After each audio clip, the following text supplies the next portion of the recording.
Our next speaker is a very smart man.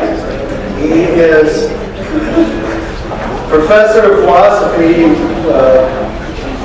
professor, I always mess up the word, emeritus, but it's emeritus, of philosophy at Emory University, and a fellow of the Institute for Advanced Studies in the Humanities at the University in Edinburgh.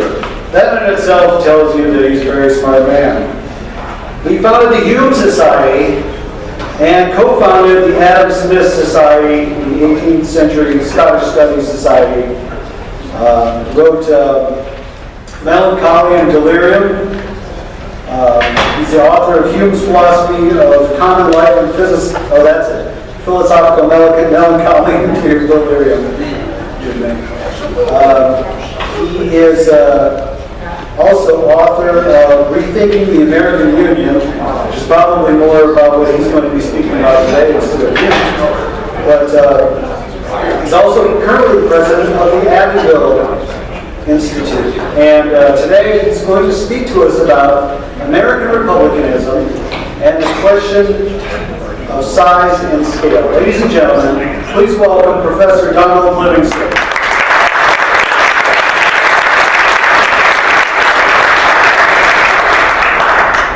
Thank you very much. Can you hear me back there? Yes. Good. Well, it's good to be back in Georgia. I retired from Emory 3 years ago, and I discovered I'm a recovering academic. It's kind of like a recovering alcoholic, you know. It's a rough go, you know, like it over. I'm happy to be retired, I must say. I should have done it earlier. The university is not a very pleasant place for conservatives.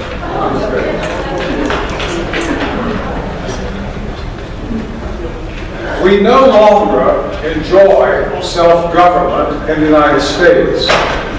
We still talk that way, but the reality doesn't exist.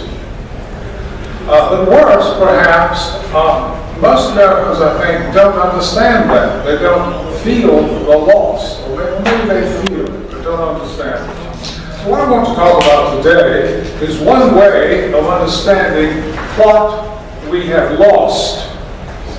And I want to get into that, in many ways to get into it, but I want to get into it by looking at the notion of Republican self-government and the size and scale of a political order. By that I mean territory and population. And I want to look at three ways of thinking about republicanism and size. The first is that of the classical republics of the ancient Greeks and Romans and others. And the second is an American way of thinking about it. And I symbolize that by calling it Jeffersonian republicanism. And then there's another completely incompatible American way of thinking about it. And I call that Lincolnian republicanism. We have inherited incommensurable ways of using the word republic.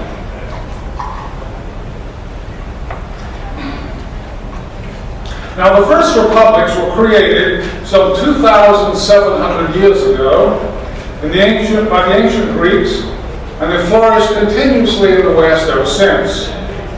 They generally displayed three characteristics. First, Republican government is one in which the citizens make the laws they live under. Second, they can't make, however, just any law. The laws they make have to be in accord with a more fundamental law, which they do not make, but which they know through tradition. That's called the rule of law. That's why republics are democracies. And the third is that the republic has to be small. You can't have the first two without the third.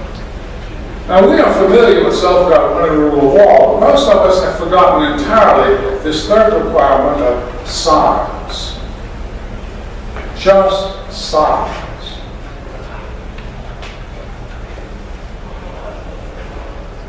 We speak today, without embarrassment, of the French Republic, the American Republic, with 315 million people. and the People's Republic of China. In fact, most every country in the world claims to be a republic, no matter how big. But what is meant by small? How small? Aristotle said a republic should contain enough people and territory to secure the ends of political life. These are security, justice, economic prosperity, and a high degree of human culture, human excellence. Now, how many people do you need for that? You might be surprised to find that prior to the French Revolution, for some 2,500 years, republics seldom went beyond 200,000 people, and most were much smaller. Athens was one of the largest Greek republics with a population of only around 170,000 people, yet it produced world-class culture, which includes Socrates, Plato, Aristotle, as well as great literature, architecture, and science. Florence, with 80,000, was a leader of the Italian Renaissance, producing Michelangelo, Leonardo da Vinci, Dante, Botticelli, world-class architecture, engineering, modern banking, and the beginning of opera. Venice was another illustrious republic, which remained an independent state for 1,200 years before Napoleon conquered it. It was called the Serene Republic.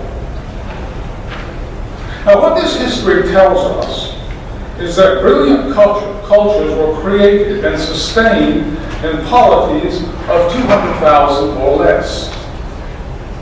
Now, that does not mean that we can't have a republic larger than that. What it means is you don't have to have one larger. But if you do want one larger than that, perhaps because of defense or some other reason, you have to be very careful not to destroy the values of self-government that existed previously. Things get too big, you lose certain qualities. And there's only one way to do that. That's in federation, where a number of small republics unite to form a larger polity where the rules are rigged in such a way that they enjoy the benefits of larger size but don't lose their identity and sovereignty as republics. And if the central government of such a polity gets out of whack, goes beyond its power, there has to be some sort of corporate veto on the part of the republics. Now, I'd like to take Switzerland as an example of how a number of very small republics federated to form a larger state.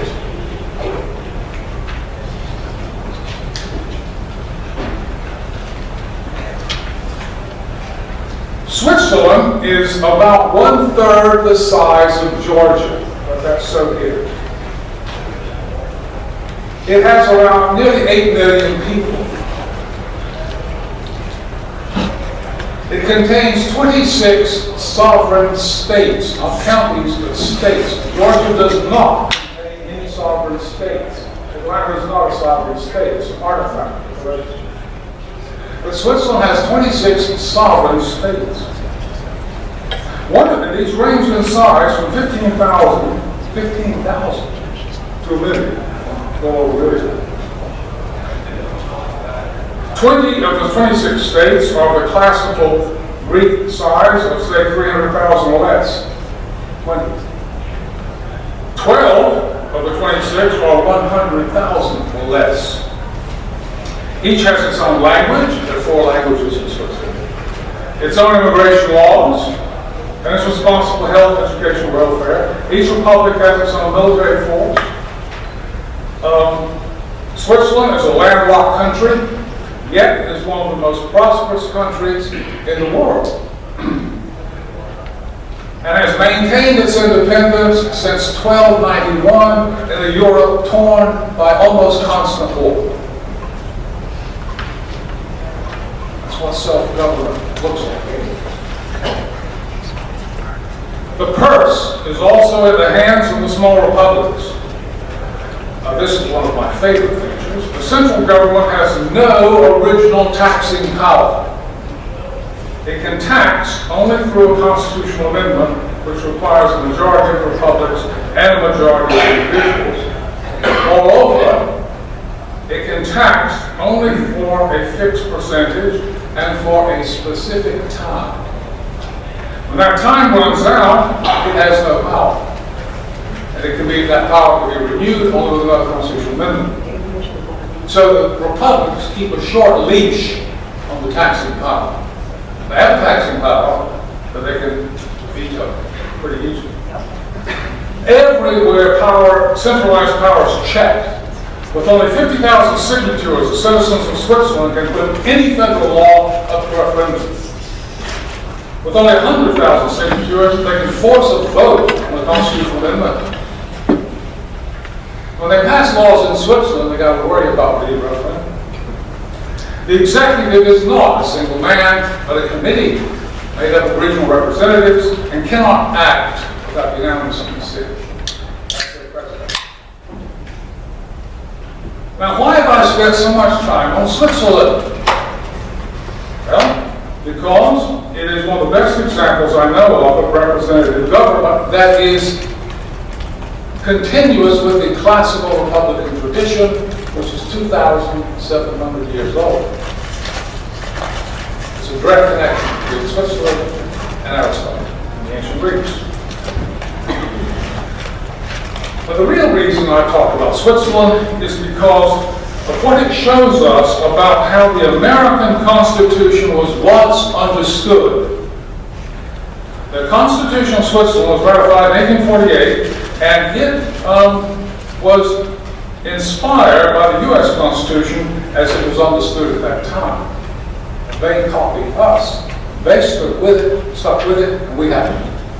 And that's why I'm talking about Switzerland. But I'll say more about that later.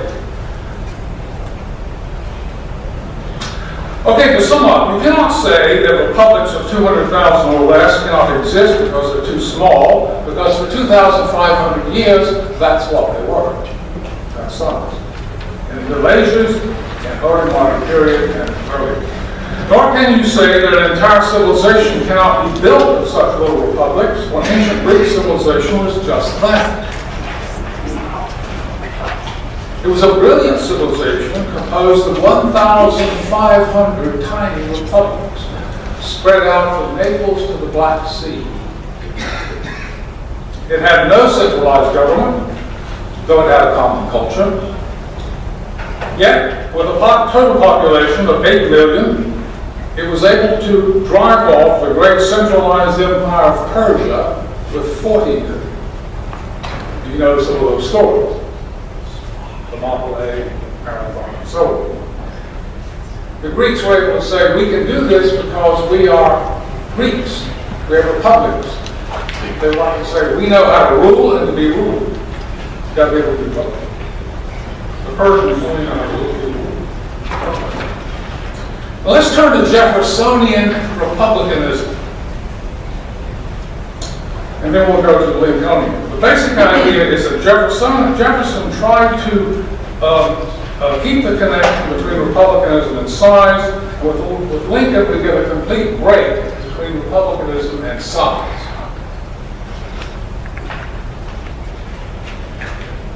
The Republican tradition taught Americans that republics had to be small. They all believed it. If a republic, there was nothing else that ever existed. If a republic grew too large in territory and population, they thought it would necessarily collapse into a centralized monarchy as Rome did when it got too big. Since Americans had acquired the vast territory from Britain, it seemed they were doomed by the sheer size of their territory to be a centralized monarchy of some kind. But there was a solution. Although the territory was vast in scale, the population was quite small. Indeed, Americans enjoyed Republican self-government on a scale actually smaller than ancient Greece. For example, the largest city in 1776 was Philadelphia with 30,000 people. We forget this. When they talk about democracy, a republic, the rule of law, the people, they're thinking of a very human scale. 30,000, that's the biggest.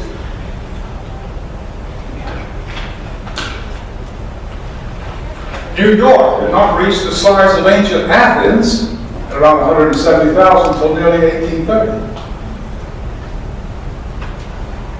So how did Americans think to reconcile small republicanism with the vast territory they occupied? They did so by building secession through territorial division into the American concept of political liberty. Virginia led the way. Virginia had conquered the vast Northeast Territory, which includes today the states of Ohio, Indiana, Illinois, Wisconsin, Michigan, and parts of Minnesota. That was Virginia's territory. So the territory, its leaders argued, however, that Virginia could not be both be a republic and have such territory. So they decided to give it to the Federation, on the understanding that new states would be built out of it. And Virginia came to be known as, quote, the mother of states. Territory would become pregnant and give birth to little states. But Virginia was still too large for Republican government. The solution again was secession. Once filled with population, the western counties of Virginia seceded and formed the state of Kentucky. That's where that came from. Western counties of North Carolina seceded and formed the state of Franklin, which failed. But out of it came the state of Tennessee. Maine seceded from Massachusetts and so on. But Jefferson thought Virginia was still too large, even without Kentucky. So he proposed dividing it into small, what he called ward republics. These would have sovereignty over local affairs in a manner similar to the Swiss republics. Of such a state, Jefferson wrote to John Cartwright in 1824, quote, that the wit of man cannot devise a more solid basis for a free, durable, well-administered republic. So Virginia is to be Switzerland, understand, a bit large. To appreciate this Jeffersonian vision of republicanized America, let us entertain, let us entertain a thought experiment. Suppose the United States had remained within the original territory of the 13 states and had by now acquired a population of 100 million people. There were those who didn't want it to grow beyond those boundaries. As the population of a state expanded over time, there would be a division.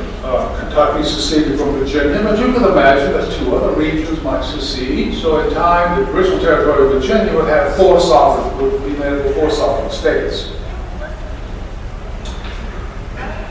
So that original territory of 13 states could be today divided into 50 states. It'd be smaller, but it'd be 50 states.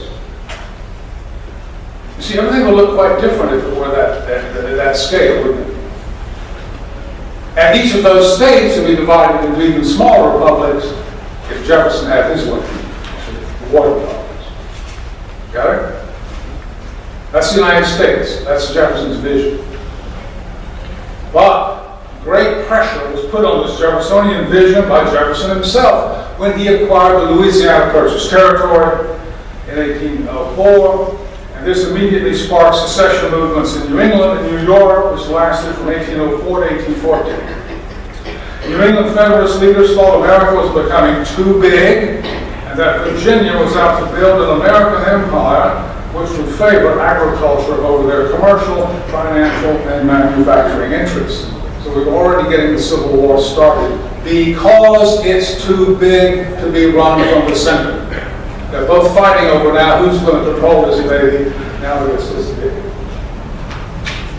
See, size is a problem. Well, Jefferson agreed with the Federalists, New England Federalists, that America would and should become an empire.